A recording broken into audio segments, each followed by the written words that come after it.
So Tails got his hands on a seesaw, which Sonic comments that he hasn't seen ever since Robotnik outlawed fun and games.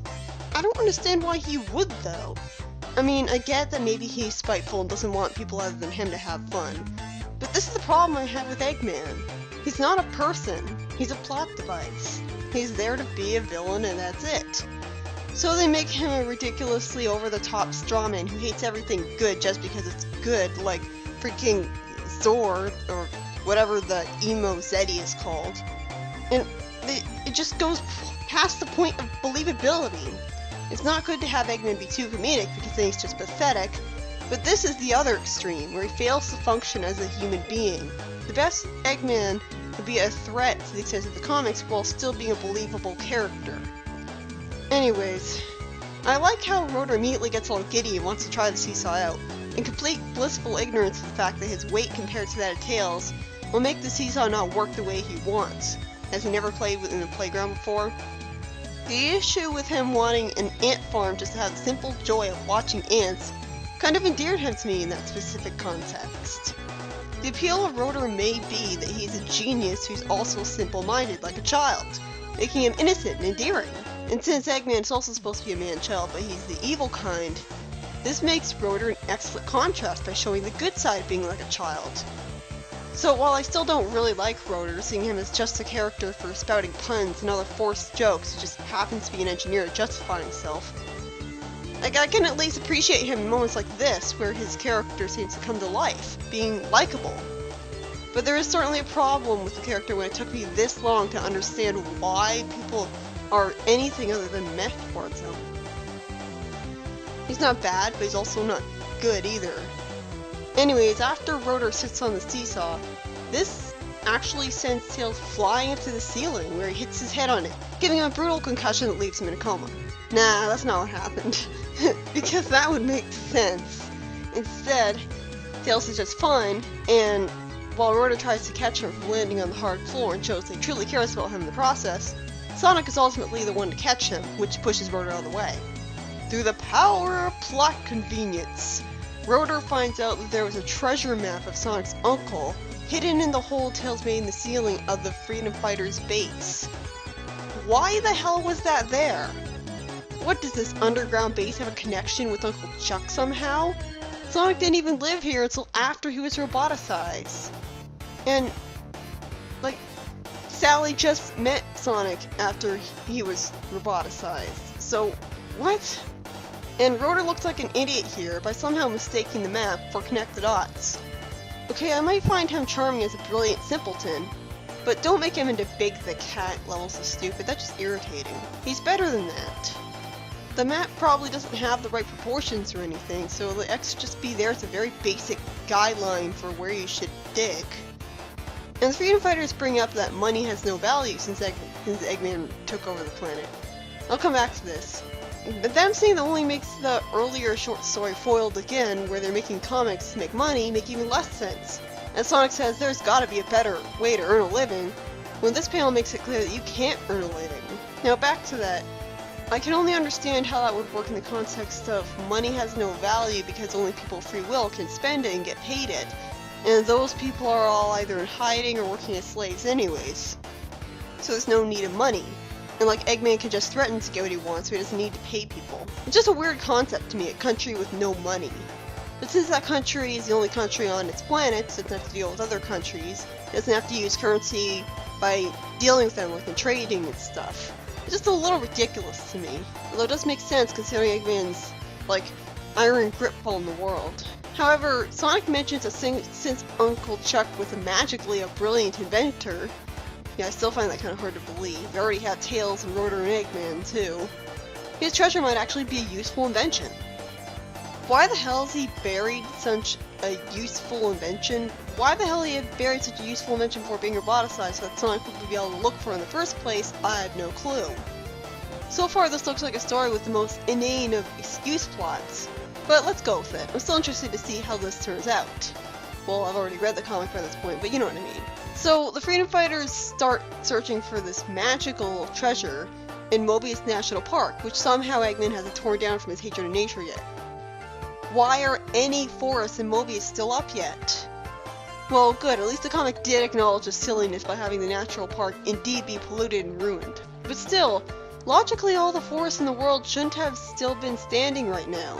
And so the entire planet should have died from not getting enough oxygen produced by the trees. That's the problem with having Eggman be like a straw man who's hopelessly obsessed with hating nature, is that logically if he's taken over the whole world, he should have destroyed all the forests, except I guess maybe the one Sonic's protecting. And so the entire planet should have died from not having enough oxygen. At least Sally complains about the chemicals getting to her, so at least one of the freedom fighters acknowledges how silly it is that they're all perfectly fine breathing in this polluted air all the time. But since it's only Sally who has a problem with it, it just sticks out as stupid and arbitrary even more, especially since she only has to lie down for a little while before running again. So Eggman coincidentally shows up right as they find the treasure and starts trying to hunt the freedom fighters down. Why is Tails making a joke at his own expense when he's being threatened with a drill robot? This is the definition of forced out-of-place comedy. We're in a tense situation, and this joke doesn't flow naturally from the character it's in. It just waters the tension down. I like how Sonic wrecks his drill by running so that it hits something with it and breaks it. Here we go. Unfortunately, Sonic's method of saving Rotor from the swap bots is the definition of contrived. Somehow, they aren't programmed to recognize the voice of their boss's arch enemy. And even worse, aren't programmed to recognize when a voice isn't the voice of their master. So all Sonic has to do is talk like Robotnik for them to put Rotor down without questioning it. Remember when our crab meat got suspicious of Rotor in his Eggman disguise because he said please? And so he warned the real Eggman about what was going on instead of doing his order? Why is a random badnik more intelligent than these swap bots? You'd think even the most basic of programming Eggman's robots, the first thing he would have done when making them would be to make them recognize his voice. And just about anyone can give his robots orders by imitating him. That's just stupid. I mean, I'm not saying it should have made him unable to achieve anything, because who would have gotten the idea that they could do that? Well, Sonic did apparently, because the writer wanted him to. And no, I'm not buying the idea that he can perfectly imitate Eggman's voice to a T, even if it does make more sense. There's no way that's possible with his voice being that different, him being so much younger than him and everything. When he doesn't even have a Chaos Emerald around to justify him doing such a magical thing. Besides, wasn't it supposed to be Rotor who was good at imitating Eggman's voice? He even said so when he was disguising himself as Eggman. And it makes more sense for Rotor to be able to do that because I imagine that he has a deeper voice than Sonic. This is just dumb, and it's not even a necessary evil, because Sonic could have easily just spin dashed through all of those swap bots like when he saved Bunny. What I just realized was forgotten about in this issue, by the way. I guess she got sick from eating bad pasta? I mean, really, she has a lot of... She gets a short end of the stick on a lot of these issues. And to add on another thing to this pile of plot conveniences, the swap bots just so happen to walk into a pile of toxic ooze that gets them stuck right afterwards. They have to have one of the swap bots make a stupid pun on the ooze too. Again, this is forced comedy. Why would they be making a joke right now, in their situation? And we just established that these robots are so mindlessly stupid that they'll drop Rotor just from any random person ordering them to. And now all of a sudden I'm expected to believe they've got enough life in them to have a punny sense of humor? This is just ridiculous. Sonic making a pun here makes sense, because he's not in a bad situation, so he has every reason to want to be joking around. And it's just in his nature to be lighthearted and jokery. It's still not funny, but it's much less forced than the Swapbot's joke, or Tails' joke earlier. This image perfectly represents the problem I have with the comedy emphasis, like early in the comic. I don't hate comedy per se, I hate it when it feels so forced and unnatural that it's kind of meta and just takes me out of it. So far, this issue isn't looking so good. I mean, I'm only invested because I want to know what exactly the treasure of Uncle Chuck is. And even then, I think it's going to just... Like, even when I first read this comic, I thought it was just going to turn out to be something useless to them. Sally's still dizzy from the chemicals, her and only her, but Sonic still manages to save her from a buzz bomber and get her to run along with him. And eventually we cut to all the freedom fighters except for Bunny digging up the chest at last. It's a good thing Tails escaped from the robots and got back here off screen since Sonic had to help everyone else except him. Well, he did have to help him, but we never saw Tails running away after that. Eggman takes off with the treasure at last, and finally it's revealed that when Sally said the word feet, he finally remembered what was actually in the treasure chest. I guess Chuck told him what he put in there? It was Sonic's bronze baby shoes all along. No, this is a lot better than a stupid note saying the treasure was inside you all along. Although I was still expecting the treasure to be something sweet and sentimental rather than useful anyways. Both because if it was so useful, why would Chuck ever bury it instead of using it? And because it'd be too convenient a way to take down Robotnik. This is actually a pretty sweet ending. Although in the end, it's still arbitrary. If Sonic's bronze baby shoes meant so much to his uncle, and his uncle at that, where's his parents in all this? Why the hell did he bury them under the ground instead of, say, keeping them in his house as a trophy? So now for Sorceress in Distress. All the freedom fighters are dressed up for Halloween. I really like this. I mean, it looks pointless, but I like how even though they're in a depressing and dark situation, hiding from Eggman all the time, they still want to enjoy themselves by celebrating holidays and stuff, because they don't want to let that get them down. They don't want to spend every minute of the day fighting Eggman, they just want to have fun. Even if it means dressing in silly costumes. It's really charming. It makes them more likable. Although I can't understand why Antoine would want to dress up like a devil instead of a knight in shining armor or some other heroic figure that appeals to his ego. He's at least in character by saying he wants to protect the princess, though. Rotor shows his style of humor. Tails is dressed up all cute. Don't know why the hell Sonic chose to dress up as Poison Ivy. What, does he secretly want people to avoid him in fear of getting really itchy or something? But Sally has the best looking costume of all, being dressed up like an evil sorceress. Why the evil part? Okay, maybe her constantly upholding a reputation as someone holier than thou, self-righteous and perfect, exhausts her with her constant pressure to be a moral, heroic person, to the point where she considers role-playing as an evil witch to be escapism. Although I honestly don't feel like she is like that at this point in the comic. She doesn't really strike me as like self-righteous and judgmental at this point. I'm perfectly fine with Sally right now. She's a smart, responsible leader character who is balanced out by the flaws of being bad at cooking and not always understanding how Sonic thinks and being able to predict that he won't always do what she wants him to do. The only time I outright hate Sally so far is when she's being a bystander or laughing instead of standing up for Antoine. When you'd expect her, the smart, responsible leader, to just be all like, cut it out, you two, every single time. She seems out of character whenever she's like that. What I was going to say was that I love her outfit, because I love playing around in my head with the idea of her being a powerful sorceress.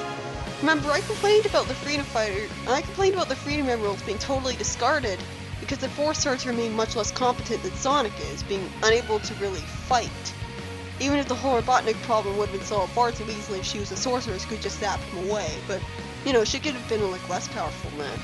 But now let's finally get into the story. Sally wants to find a stick so that she can pretend that's her magic staff to complete the costume on superficial level. I don't see why a sorceress would need a staff, but whatever. And Antoine, sucking up to her, offers to accompany her in the forest for her protection. See, if he was acting slimy like this more often, I wouldn't find Sonic's bullying of him to be so uncomfortable. Let me guess. Sally is offended because she doesn't want to look or feel weak, and insists on going alone, right? I love it when I guess right. Antoine tries to reason with her to no avail. Sally has moments of irrationality. See, this is why I like how she's portrayed at this point in the comic. You can't say that she's a Mary Sue, because she's wrong sometimes. It makes her more believable. And she's not wrong over entirely arbitrary, like random things. She's usually wrong when she really wants to prove that she's right to herself and not look weak. So it makes sense. She's not just doing stuff, making mistakes because, oh, we have to make her make mistakes. She roleplays with a stick pretending that it could make a rock rise upwards, not knowing that there was a geyser that actually did send the rock upwards from below. How did she not notice the geyser? Well, maybe she thought that the geyser was also something that she summoned with a staff. And like that was just part of the spell. And Eggman happens to spot this on the plot convenience satellite monitor, as Sally amusingly tries to do magic with the staff for a while, wondering if she's saying the wrong words. Again, this makes her believable and entertaining. Unfortunately, the plot swiftly takes a turn for the creepy, as Eggman not only wants a staff, but is also in love with her. Sally is not only a child at this point, but she's also a freaking squirrel. So apparently relationships between humans and Mobians are considered okay in this universe, or at least Eggman finds him to be okay anyways. He's at least okay for himself. Whatever. Sally plays it smart by asking if she can have time to think about it and playing along rather than immediately making an enemy out of him by saying no. So like this shows that she's like the smart and level-headed one. I like when they have character moments like this. But seriously, how does Eggman not recognize her face? Like, she's not even in a costume that covers up her face. Does he think that all squirrel Mobians look alike? Well, actually, that makes perfect sense. He hates hedgehogs, maybe he races against squirrels too. Sonic follows them because Sally misinterpreted what he was going to do once again. And, oh great, here we go. Sonic somehow turns himself invisible and saves Sally that way. What the fuck? If Sonic can turn himself invisible, why didn't he take down Eggman a long time ago? Like, go sneak into his base, destroy everything with his invisibility. I mean, okay, we do see SBO later in the comic and he hasn't taken him down yet, but still, I compliment Sonic's creative use of his powers in the games, allowing him to do all sorts of things that he can't do in the games when you're controlling him, but logically could anyways. This, on the other hand, just comes out of nowhere and just gets made up. And the most insulting thing is that all Sonic had to do was run up to Sally and carry her out. This invisibility thing can't even be forgiven as unnecessary Deus Ex Machina. It's just something that happened randomly for the sake of it. And of course, Sonic never uses this power again. So was this story even canon? You know, this might have been justified if Sonic clearly showed he had a Chaos Emerald with him at that time, but he doesn't. So 2 issues in a row where Sonic having a Chaos Emerald would have justified the ridiculousness. And after Sally is saved by him, she gives him a kiss as a thank you. Aww, that's a nice friendship moment, only to immediately hit him like a psychopathic bitch for saving her. Look, Sally, I get that your history with being the princess and thus being coddled overprotectively has left you very self-conscious about looking weak. You want to be strong and independent. I get that. But this is how you repay someone who saved your life? Sally was about to be in major trouble with Eggman because she wasn't able to do anything magical in front of him, so he was accusing her of trying to make him look like an idiot. Who knows what would have happened if Sonic hadn't been there? She probably would have been roboticized. And you know, she apologizes for slapping Sonic later on in the comics, and expresses a lot of regret at it, so I can mostly forgive that. But considering she never shows any sort of regret for doing this, something way worse and way more likely to injure Sonic, which is hitting him with the wooden staff instead of just the back of her hand, I find this to be way more aggravating and deserving of being held up by Sally haters than a mere slap. Especially since she did it for Sonic saving her. I don't care if it happened early in the comic, it still happened. It's worse because the whole reason Sally exists is to be the girl power character. A role model for girls. And that's probably why she got a bunch of fans in the first place. She was the first good female Sonic character. She's, like, not Amy or, like, Rouge, who's accused of being sexist, even though she's fine, but whatever. But this just makes Sally look like an over-feminist bitch. And that's coming from a girl. I complimented her making irrational decisions earlier, like leaving the base all alone for the sake of her pride, because that humanizes her, without really sacrificing her heart to making her look like she doesn't care about her friends. This, on the other hand, is just inexcusable. All in all, while the first story did keep me invested with nice action and me wondering what exactly the treasure was, and it had a sweet and funny ending, I also noticed it was riddled with plot conveniences. Why did Chuck have that map where it was to begin with? And why did the SWAT-bots let go of Rotor just because Sonic, their greatest enemy, told them to, instead of just destroying them effortlessly?